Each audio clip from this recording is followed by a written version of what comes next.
I'm Robert, though most folks just call me Bob. At 80 years old, I've realized that life can pivot in an instant. 6 months ago, an event occurred that completely reshaped my perspective on everything. I lost my closest companion. His name was Tom. Our bond spanned 57 years, and when he passed away, it felt as though a significant piece of my own soul went with him. Before I delve into that loss, let me recount how our journey began. The year was 1967. I was a 23-year-old working at a print shop in the heart of Chicago. Tom happened to start his job during that very same week. Both of us were rookies, equally anxious, as we tried to master those massive, dangerous printing presses without losing a finger. On that first day, the foreman assigned us to the same rotation.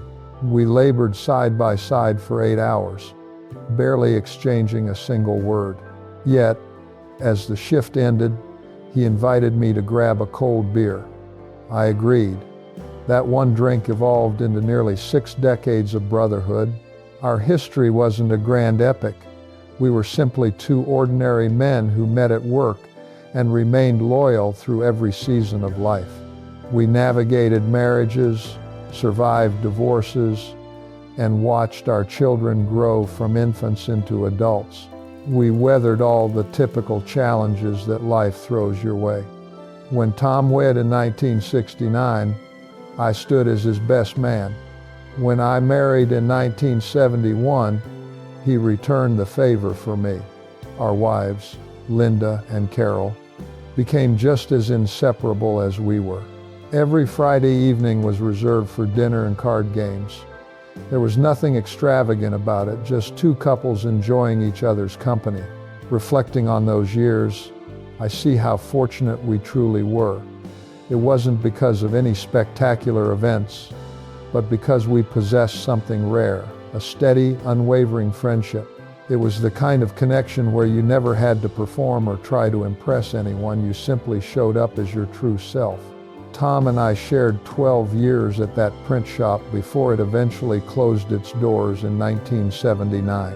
Even as our career paths diverged, me moving to a new firm, and Tom working for the city, our Friday rituals remained sacred. We were always just a phone call away. In 1985, when my father passed, Tom didn't offer a long eulogy at the service. He simply stood by my side and placed a supportive hand on my shoulder. That gesture was sufficient. When you're grieving, you don't need eloquent speeches. You just need a witness to your pain. Later, in 1992, when Tom's son faced legal troubles and ended up in jail, Tom was consumed by guilt. I reminded him of the same wisdom he once gave me, that sometimes hardships occur through no fault of our own. Thankfully, his son eventually turned things around, and Tom lived to be incredibly proud of the man and father his son became. The reality of friendship is that its true value often reveals itself only as you age. In your youth, you view friends as people to have fun with. But genuine friendship is something deeper. It's the act of showing up when life gets heavy.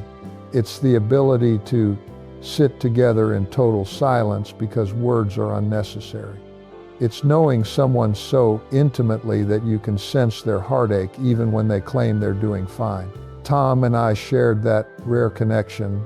After 57 years, we weren't just friends, we were brothers by choice.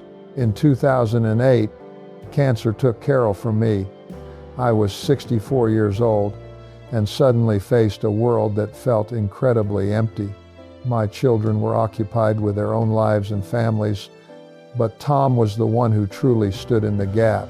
For that entire first month, he was at my door every single day.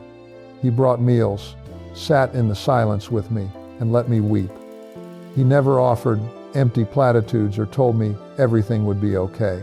He simply gave me the permission to feel the weight of my grief. Following Carol's passing, I entered a very dark season. I had no desire to step outside or interact with anyone. Tom, however, refused to let me fade into isolation. He kept showing up day after day. He'd say, "Come on, Bob, we're heading out for lunch." I usually went along because I knew he wasn't going to take no for an answer.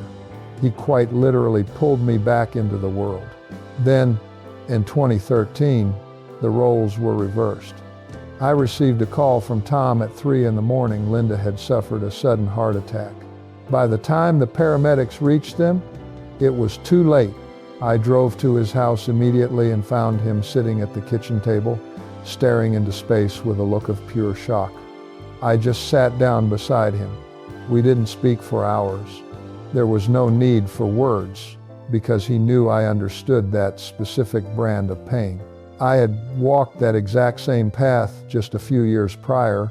After Linda was gone, Tom and I became even more inseparable. We established a routine of meeting for breakfast twice a week, Tuesday and Thursday mornings at the same local diner we'd frequented for 20 years. We always sat in the same booth and ordered our usual. We'd talk about the trivial things, the weather forecast, the morning headlines, or how the Cubs were playing. It seemed like small talk, but it was our lifeline. Those meetings gave our weeks a sense of purpose and structure. As we grew older, our conversations drifted more toward the past. We'd recount the adventures of our youth, the trips we'd taken, and even the foolish mistakes we'd made along the way. We spoke of friends who had already passed on. It wasn't a depressing exercise. It felt more like we were taking a final inventory of our lives, making sure the memories were secure before time caught up with us. A year ago, Tom's memory began to falter. It started with minor lapses, but it escalated quickly. He'd repeat the same story 3 times in a single sitting. When his daughter finally took him to a specialist, the diagnosis was dementia. It was still in the early stages, but the reality was clear. Tom was terrified of losing his sense of self. I told him the same thing he'd told me decades ago. We simply have to handle what life deals us. The last 6 months were incredibly difficult as Tom declined much faster than any of us anticipated. There were days when he recognized me instantly, and other days when I was a complete stranger to him, but I never stopped showing up. Every Tuesday and Thursday morning, I was at his house. Whether he knew who I was didn't matter, I was there for him regardless. 6 months ago, Tom suffered a stroke. He held on in the hospital for 2 days before passing away. I was by his side until the very end, holding his hand and whispering that it was okay to let go. And then he was gone. I am 80 years old now, and I've had to say goodbye to many people, my parents, my wife, and countless friends. But losing Tom felt different. He was the last living person who truly remembered who I used to be. He was the keeper of all my stories and the only one who could laugh with me about things that happened 40 years ago. When Tom died, a massive piece of my own history disappeared with him. Following the funeral, a sobering realization hit me. For the majority of my life, I treated our bond as a given. I lived under the assumption that Tom would simply always be a fixture in my world. I expected him to be there every Tuesday morning at the diner, ready to listen whenever I needed to vent.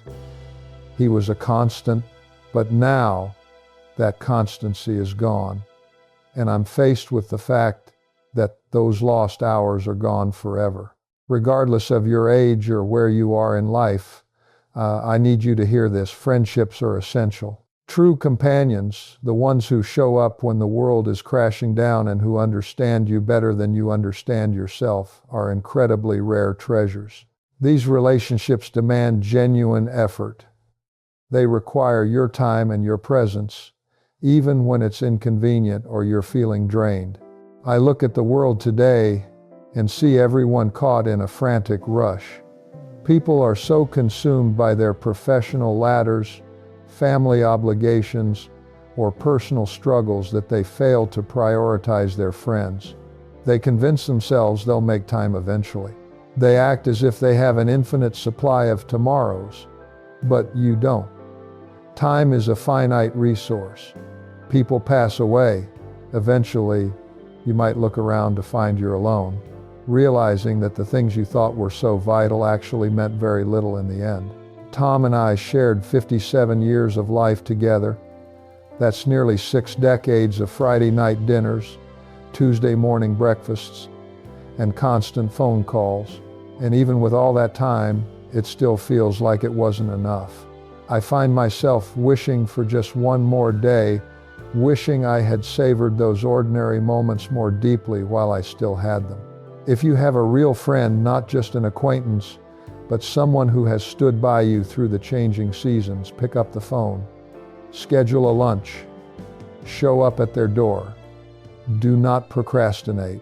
Never assume that time is on your side, because it often isn't. Since Tom's passing, I've been haunted by the calls I didn't make. I think about the times I told myself I was too exhausted or too occupied to reach out. I squandered precious moments because I operated under the illusion that our friendship would last forever.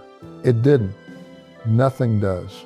I'm still here, but my mornings have changed. Every Tuesday and Thursday, there's a split second when I wake up and forget. My mind starts planning my trip to the diner to meet him. Then, the reality sets in. I sit in the silence of my home and struggle to figure out how to navigate the time I have left. My children suggest I should try to meet new people or join a local club. But at 80 years old, I don't have the heart for new introductions. I don't want a new social circle. I want my friend, the man who walked beside me for 57 years. I miss the man who could read my mind without me uttering a single word. He was the one who stood firm beside me through every storm. You don't just find a replacement for a bond like that. You simply learn to navigate the hollow space it leaves behind. So, I offer this counsel with everything I am. Never treat your friends as if they are permanent fixtures. Do not assume they will always be a phone call away. Stop postponing your time together because you feel overextended, exhausted, or stressed. Carve out the time, be physically and mentally present, because eventually the day will come when one of you is gone. In that moment, all you will have are your recollections and the heavy weight of the time you squandered. Tom was my greatest teacher over the decades. He instructed me on how to be a more devoted companion, how to truly listen, how to show up, and how to simply exist in someone's space when they need it most. Now that he is gone, I am trying to pass those virtues along. This isn't an attempt to replace him, but a way to honor his memory. I want to ensure that the way he lived, his life continues to carry meaning. If there is someone in your life who has stayed the course with you, tell them you value them right now. Do not wait for a perfect moment that may never arrive. The right moment is this very second. Reach out, send a text, arrange a meeting. Life is incredibly fleeting, and the people we love do not stay forever. I feel Tom's absence every single day. I miss our morning routines and our long conversations. I miss the quiet security of knowing he was out there in the world. Yet, I am profoundly thankful. I am grateful for 57 years of such a rare brotherhood. I cherish every discussion, every shared meal, and every quiet moment we had. I am especially thankful that I was able to be there for his final breaths, to hold his hand and give him the peace to move on. That is the true definition of friendship, being there. In the triumphs and the tragedies, in the boring, everyday rituals, and in the very final moments, just showing up. If this story has resonated with you, please reach out to someone you care about today. Make the effort. Be there for them. And if you found value in what I've shared, I would be honored if you'd hit the subscribe button and join the conversation in the comments. Tell me about your own friends and the people who have shaped your life. I read every single comment, and I genuinely want to hear your stories. Thank you for listening.